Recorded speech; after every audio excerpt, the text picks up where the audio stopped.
بسم اللہ الرحمن الرحیم، اللہ کے نام سے جو رحمان اور رحیم ہے۔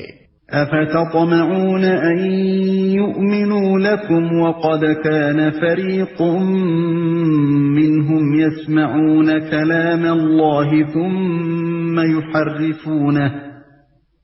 ثم يحرفونه من بعد ما عقلوه وهم يعلمون۔ اے مسلمانوں، اب کیا ان لوگوں سے تم یہ توقع رکھتے ہو کہ یہ تمہاری دعوت پر ایمان لے آئیں گے، حالانکہ ان میں سے ایک گروہ کا شیوا یہ رہا ہے کہ اللہ کا کلام سنا اور پھر خوب سمجھ بوجھ کر دانستہ اس میں تحریف کی۔ یہ تمہاری دعوت پر ایمان لے آئیں گے؟ یہ خطاب مدینے کے ان 9 مسلموں سے ہے جو قریب کے زمانے ہی میں نبی عربی صلی اللہ علیہ وسلم پر ایمان لائے تھے۔ ان لوگوں کے کان میں پہلے سے نبوت، کتاب، ملائکہ، آخرت، شریعت وغیرہ کی جو باتیں پڑی ہوئی تھیں وہ سب انہوں نے اپنے ہمسایہ یہودیوں ہی سے سنی تھی، اور یہ بھی انہوں نے یہودیوں ہی سے سنا تھا کہ دنیا میں ایک پیغمبر اور آنے والے ہیں، اور یہ کہ جو لوگ ان کا ساتھ دیں گے وہ ساری دنیا پر چھا جائیں گے۔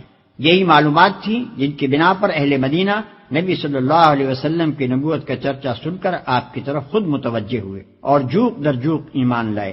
اب وہ متوقع تھے کہ جو لوگ پہلے ہی سے انبیاء اور کتب آسمانی کے پیرو ہیں اور جن کی دی ہوئی خبروں کی بدولت ہی ہم کو نعمت ایمان میسر ہوئی ہے، وہ ضرور ہمارا ساتھ دیں گے، بلکہ اس راہ میں پیش ہوں گے۔ چنانچہ یہی توقعات لے کر یہ پرجوش 9 مسلم اپنے یہودی دوستوں اور ہمسایوں کے پاس جاتے تھے اور ان کو اسلام کی دعوت دیتے تھے۔ پھر جب وہ اس دعوت کا جواب انکار سے دیتے تو منافقین اور مخالفین اسلام اس سے یہ استدلال کرتے تھے کہ معاملہ کچھ مشتبہ ہی معلوم ہوتا ہے، ورنہ اگر یہ واقعی نبی ہوتے تو آخر کیسے ممکن تھا کہ اہل کتاب کے علماء اور مشائخ اور مقدس بزرگ جانتے بوجھتے ایمان لانے سے منہ موڑتے اور خواہ اپنی عاقبت خراب کر لیتے۔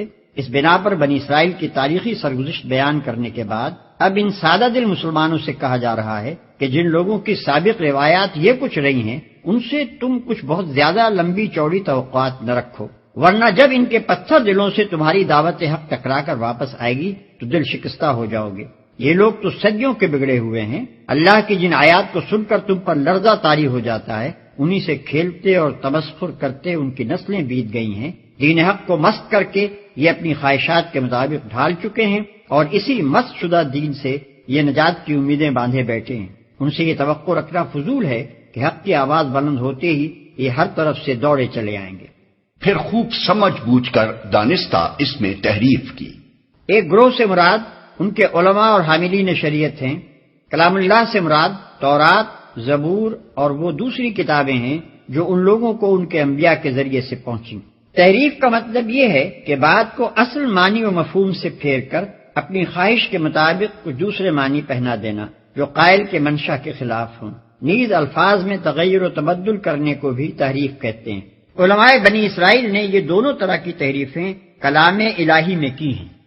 وَإِذَا لَقُوا الَّذِينَ آمَنُوا قَالُوا آمَنَّا وَإِذَا خَلَا بَعْضُهُمْ إِلَى بَعْضٍ قَالُوا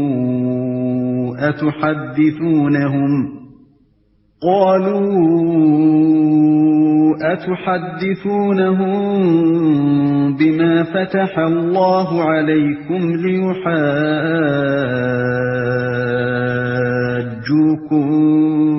به عند ربكم أفلا تعقلون۔ محمد رسول اللہ پر ایمان لانے والوں سے ملتے ہیں تو کہتے ہیں کہ ہم بھی انہیں مانتے ہیں، اور جب آپس میں ایک دوسرے سے تخلیہ کی بات چیت ہوتی ہے تو کہتے ہیں کہ بے وقوف ہو گئے ہو۔ ان لوگوں کو وہ باتیں بتاتے ہو جو اللہ نے تم پر کھولی ہیں تاکہ تمہارے رب کے پاس تمہارے مقابلے میں انہیں حجت میں پیش کریں۔ یعنی وہ آپس میں ایک دوسرے سے کہتے تھے کہ تورات اور دیگر کتب آسمانی میں جو پیشین گوئیاں اس نبی کے متعلق موجود ہیں یا جو آیات اور تعلیمات ہماری مقدس کتابوں میں ایسی ملتی ہیں جن سے ہماری موجودہ روش پر گرفت ہو سکتی ہے، انہیں مسلمانوں کے سامنے بیان نہ کرو، ورنہ یہ تمہارے رب کے سامنے ان کو تمہارے خلاف حجت کے طور پر پیش کریں گے۔ یہ تھا اللہ کے متعلق ان ظالموں کے فساد عقیدہ کا حال۔ گویا وہ اپنے نزدیک یہ سمجھتے تھے کہ کہ اگر دنیا میں وہ اپنی تحریفات اور اپنی حق پوشی کو چھپا لے گئے تو آخرت میں ان پر مقدمہ نہ چل سکے گا۔ اسی لیے بعد کے جملہ معترضہ میں ان کو تنبیہ کی گئی ہے کہ کیا تم اللہ کو بے خبر سمجھتے ہو؟ أَوَلَا يَعْلَمُونَ أَنَّ اللَّهَ يَعْلَمُ مَا يُسِرُّونَ وَمَا يُعْلِنُونَ اور کیا یہ جانتے نہیں ہیں کہ جو کچھ یہ چھپاتے ہیں اور جو کچھ ظاہر کرتے ہیں اللہ کو سب باتوں کی خبر ہے۔